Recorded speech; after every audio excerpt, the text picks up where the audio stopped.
Hello ladies and gents, hope you're all well, and you're looking at the church slash garden park of St Dunstan's in the East.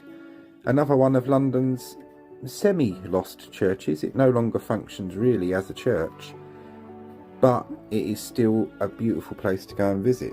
St Dunstan's in the East was a Church of England parish church on St Dunstan's Hill, halfway between London Bridge and the Tower of London in the City of London. The church was largely destroyed in the Second World War, and the ruins are now a public garden. Now, you'll get some daytime views of this one, and then we'll have a nice evening tour of it. See, the church in the plaque here attributes the rebuilding of the entire church after the Great Fire of London to Sir Christopher Wren, which is wrong. He only rebuilt the tower, and the church was patched up as best as it could be after the Great Fire of London. The church was originally built in about 1100. A new south aisle was added in 1391, and the church was repaired in 1631 at a cost of more than £2,400. It was severely damaged in the Great Fire of London in 1666. Rather than being completely rebuilt, the damaged church was patched up between 1668 and 1671. A steeple was added in 1695 to 1701 by the designs of Sir Christopher Wren. It was rebuilt in the Gothic style sympathetic to the main body of the church, though with heavy string courses of a kind not used in the Middle Ages. It has a needle spire carried on 4 flying buttresses in the manner of that of St Nicholas in Newcastle. The restored church had wooden carvings by Gwynlyn Gibbons, an open organ by Father Smith, and was transferred to the Abbey of St Albans in 1818. That's the organ which was transferred. In 1817 it was found that the weight of the nave roof had thrust the walls 7 inches out of the perpendicular. It was decided to rebuild the church from the level of the arches, but the state of the structure proved so bad that the whole building was taken down. It was rebuilt to designs in the perpendicular style by David Lane, the architect of the Board of Customs, with assistance from William Tite. The foundation stone was laid on November 1817, and the church reopened for worship in January 1821. Built of Portland stone with a plaster-leon nave vault, it was 115 feet long and 65 feet wide and could accommodate between 600 and 700 people. The cost of the work was £36,000. Wren's tower was retained in the new building.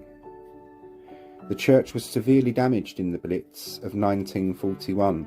Wren's tower and steeple survived the bomb's impact. Of the rest of the church, only the north and south walls remained. In the reorganisation of the Anglican Church in London following the war, it was decided not to rebuild St Dunstan's, and in 1967 the City of London Corporation decided to turn the ruins of the church into a public garden, which opened in 1971. A lawn and trees were planted in the ruins, with a low fountain in the middle of the nave. The tower now houses All Hallows House Foundation. The parish is now combined with the benefice of All Hallows by the Tower, and occasional open-air services are held in the church, such as on Palm Sunday, prior to the procession to All Hallows by the Tower along St Dunstan's Hill and Great Tower Street. The ruin was designated a Grade 1 listed building on the 4th of January 1950. And now we'll just carry through with the rest of our daytime photos.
Now you'll join me for the nighttime tour of this lovely church. Then after that, we'll see what still remains of the church. Something pretty special actually. We have to go to another church for that. And then after that, it's historical images. Join me for that now. Another one of London's little tucked away garden areas. This is a lovely location, and it's just about to close, so we catch it fairly empty. Go around there's a little graveyard around there which we'll walk past on our way out. But not this, go up these stairs into here. Another wartime casualty, I'm afraid this one was.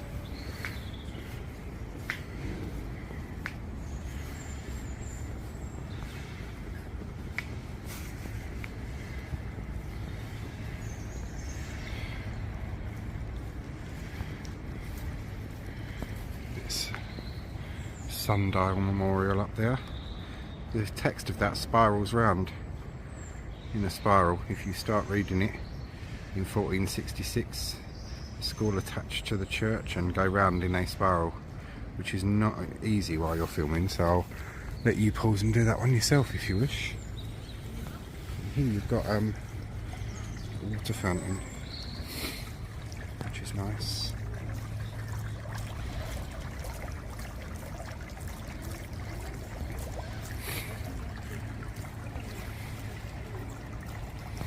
And this one's reputedly haunted as well, so whether it is or not, I don't know.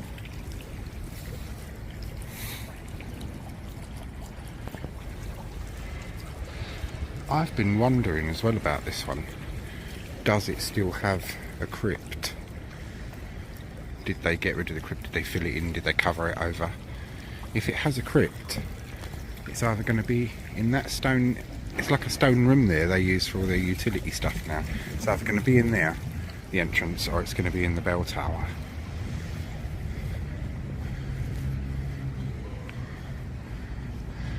I asked one of the groundsmen once, he said he didn't know.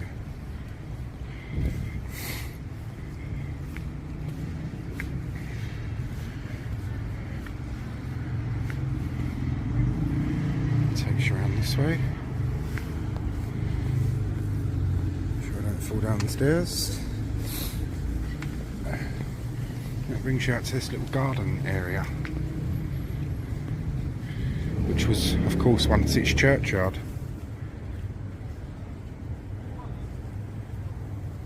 The church was, you can see, pretty much blown apart in the war, the infrastructure of it. The one thing to survive was the bell tower. This church was, there was a church on this site before the Great Fire of London, rebuilt by Wren, and then, if my memory serves me right, restructured heavily by Hawksmoor again, because a lot of people will attribute this church specifically just to Wren, and it's not. What you see surrounded, you can see the shard up there. See the shard? Zoom in. Top of that. Yeah, so this is a nice little area, this, to come and sit and contemplate, have your lunch, or hunt for ghosts. You get a few ghost hunters here in the winter time, just as it's about to close and it's going to get dark. You get a few people come around, and occasionally, because it's meant to be haunted, whether that's true or not I do not know.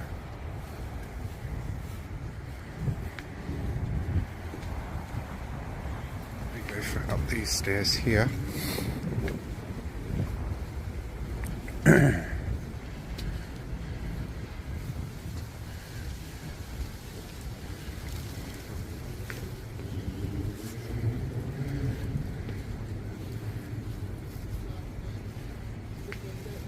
Staff only. There's blokes in there as well, so I can hear them talking. Curiosity's got me now. If any of the historic churches members know if there was a crypt, is a crypt, what's happened to the crypt, I'd be very grateful if you could let me know. The historic churches community, big fan of knowledge. as well as seeing some lovely churches through the posts that people share, you often learn a thing or two by reading the descriptions as well. It's a nice community.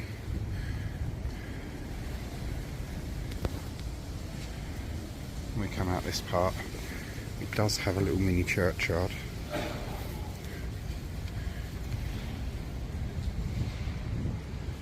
We will be closing soon, so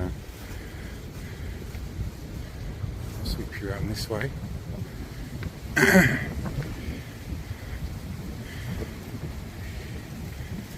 Here's one of the gravestones over there. You're not going to see it in this light. There are inscriptions on them as well, so.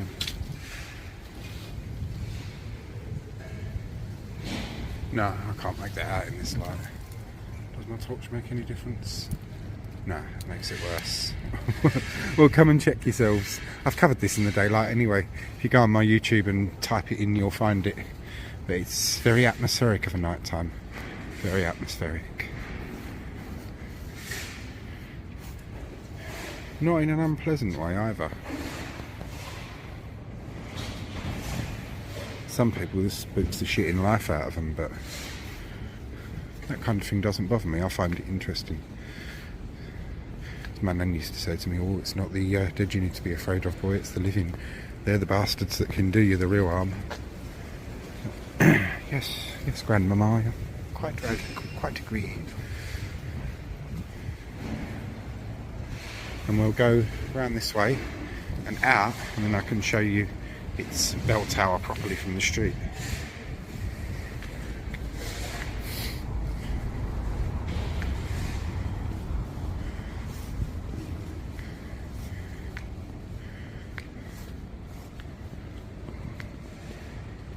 Would be interesting to find out about its crypt. I keep meaning to drop a letter through the door because the bell tower is called All Hallows House now.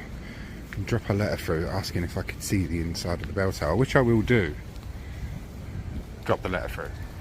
Not see the inside of the bell tower. That much isn't known or decided yet. But here's its bell tower. This is the All Hallows House bit. I don't know what All Hallows House is or what they do. So we shall find out. All Hallows House. Been no lights on in there for a while.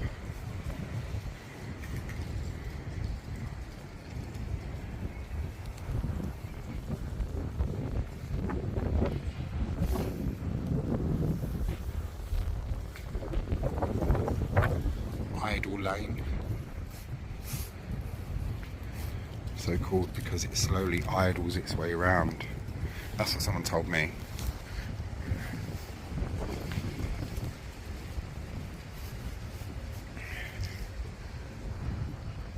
This one leads into St Mary the Hill, which is just in front of us.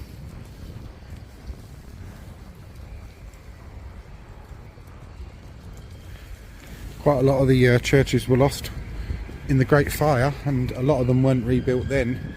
More were lost in both World Wars and weren't rebuilt because their parishes by that time, the number of people attending church even after the Second World War had declined quite a lot. A lot of people say that the First World War did for the faith of a lot of people, which you can understand, can't you? But yeah, this is its churchyard here, which you can see is built up because they had to, in the old days, when the London Burials Act came in, they all had to cover themselves with loads of earth because of the unpleasant nature of what happened, shall we say, or what became. That's why cemeteries came about. But yeah, this is St George in the East. And there are some remnants of St George in the East left, other than these ruins and copies of its old parish registers. So join me for that part of the video now, which if you're watching on TikTok or Instagram will be part 2. If you're watching on Facebook, YouTube, it will be the one video. So off we go. And this, the St Dunstan's church plate.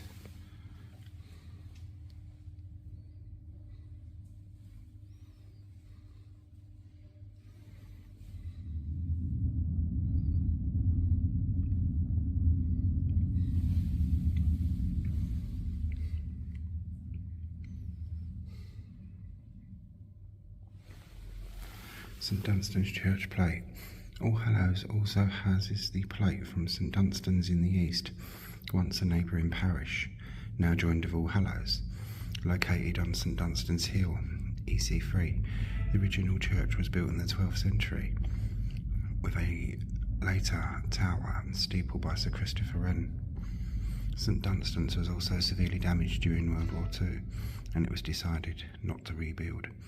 However, Wren's tower steeple survived intact, and the City of London Corporation has planted a lawn and trees within the ruins, creating one of the most beautiful gardens in the city.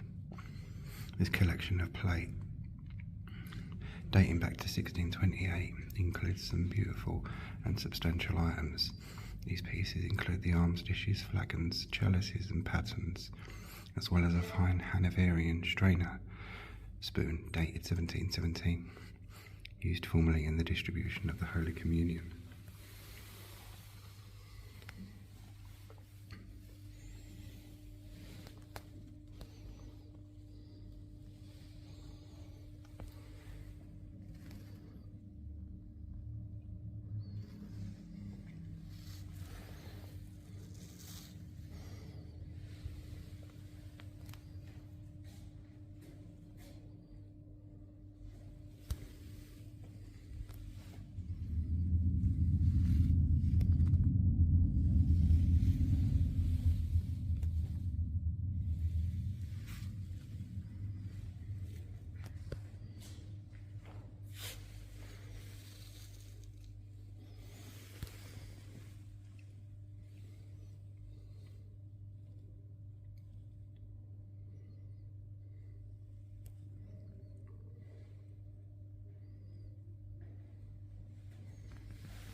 Anno Domini 1628. Dunstan's in the east.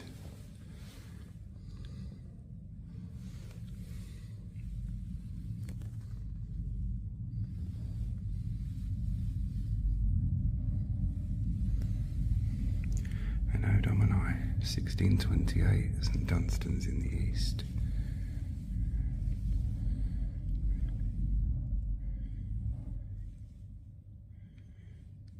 Ex Domo something.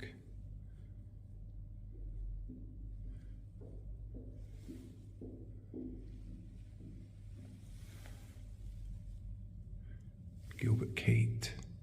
Ex Dono Don Gilbert Keat. So that would be donated by Gilbert Keat.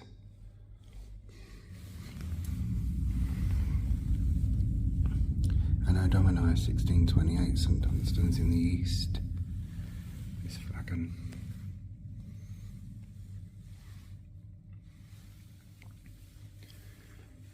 And look, the hallmarks are still so clear on some of these pieces.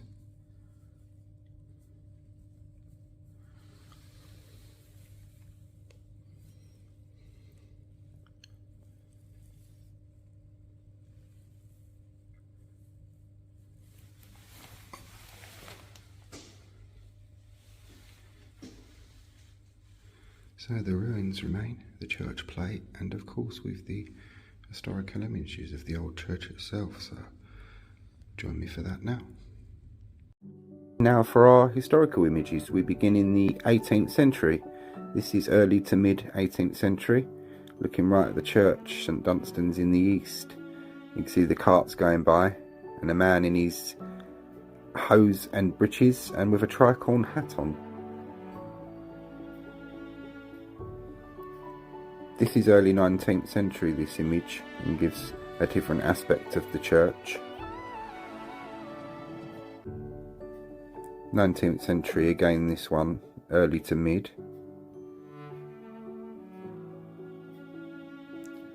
And this one, this is 19th century and shows an interesting thing actually, really, considering these before cemeteries, this is what these places would have been. You see the gravedigger getting a grave ready for someone in a probably already extremely full up churchyard.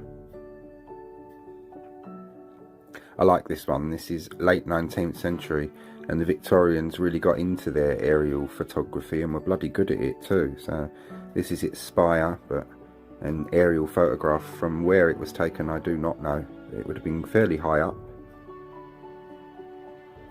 And here we see early 20th century image of the church. And luckily we get to see inside this one what it was and what it was like. You can see the box tomb right in the middle. Who that was to I do not know. Some lovely stained glass and beautiful chandelier type lights held up in with ropes. Look, you can see the ropes holding those up so they could have been lowered down. And proper old-fashioned box pews. This is circa 1920s or 30s, this image. And what a shame this treasure was lost, eh? But luckily we've still got aspects of it left, as you've just seen. This is 30s, well, mid to late 1930s, just coming up before the war. This one, and before this was unfortunately destroyed. And here it is in its wartime destruction, and you can see how bad the damage was.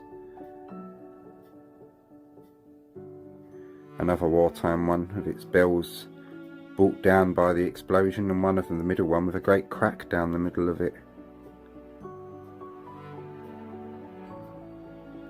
And the congregation, like many wartime congregations, refused to give up, and they still held services in their ruined church. And here we see it in the very late 1940s, early 1950s, with the church tower being repaired, the damaged beyond repair walls taken down, and I suppose really in the process of turning it into what we know it as today. And that, ladies and gents, concludes our history of St Dunstan's in the East, past and present. Hope you all enjoyed. Thanks very much, and I will see you all on the next tour.